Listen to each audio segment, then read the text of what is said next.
Hi everybody, this is Linda with Overbrook Quilt Connection. I'm showing you the first 9 blocks all set together. Wanted you to see the progress that you've been making with all your blocks. Hopefully you're setting them together as you go also, so you get that little feeling of accomplishment. We are here to do block 12, which is the final piece block. And let me show you how to make it. They've given us a pretty simple one to end with, which is nice. So the majority of the center block is all 9 patches. Easy peasy. We've got blue. The center of all of them is yellow. And you'll be sashing them, and the center of that is also yellow. And then you've got a blue 9 patch, an orange, a red, and a purple. Once you have them sewn together, you will, and there's how they suggest you press them. Of course, you'll match your seams, or nest your seams, I should say. And then we have these multicolored blue-green sashing strips that you'll put between each of your 9 patches. So you get the idea there.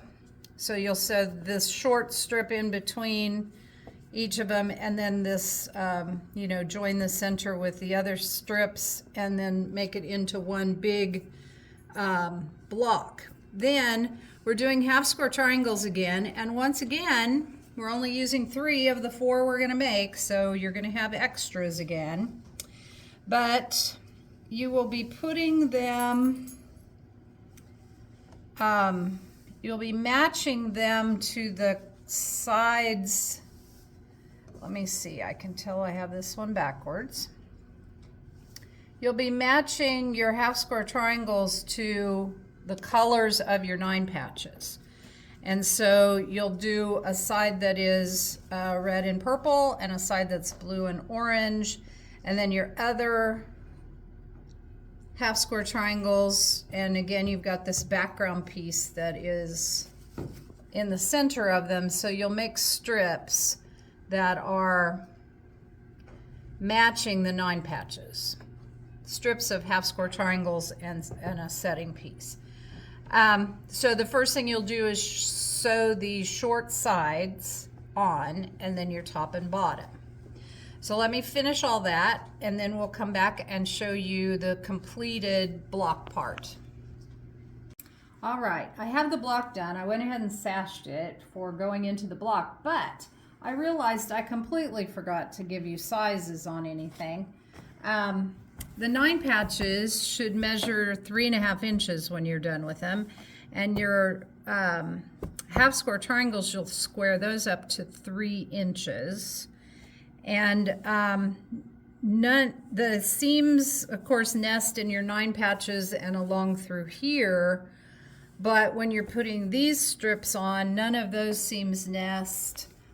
The same with the top and bottom, none of those nest except on your corners. And as you can see, you kind of want your half square triangles to make a straight line there on the corners, and hopefully they're close to that. If your seam allowances are good, you shouldn't have any trouble.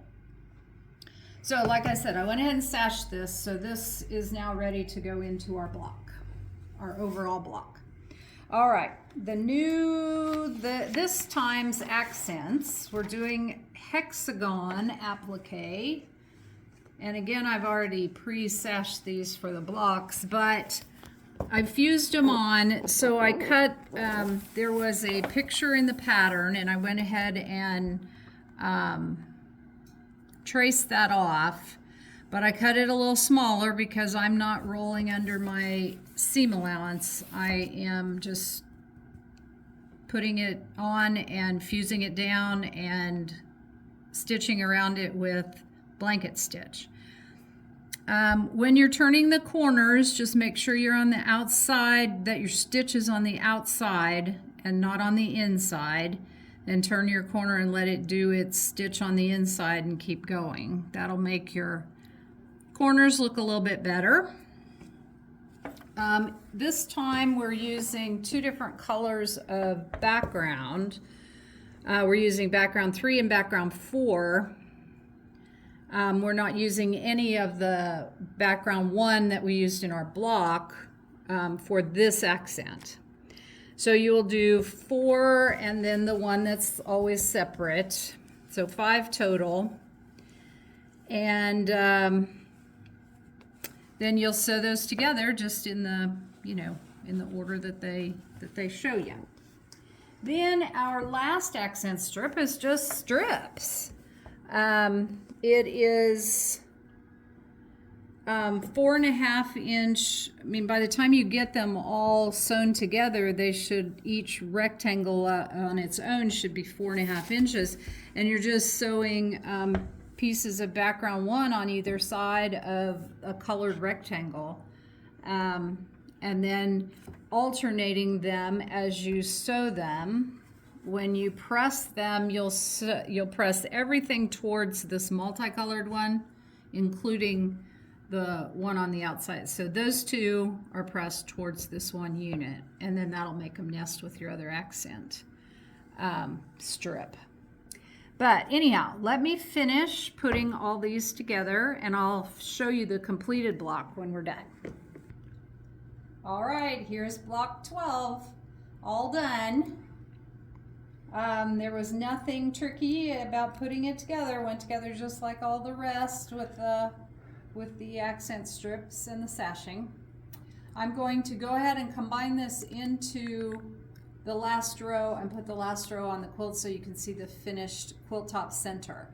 Now, since this is supposed to be a tutorial kind of quilt, or skill building type of quilt, we are going to do one more video that shows you how to do borders. And we will also, since the last border is cut lengthwise, we'll also do a demonstration of how to do lengthwise cutting. So if you're struggling with your borders, come back and we'll show you that in one last video. Thanks. Hi everybody, this is the center of the quilt, all 12 blocks put together. Yay. So keep after it, you'll get there, and have a good time with it. So we'll be back again with how to do your borders. Thanks.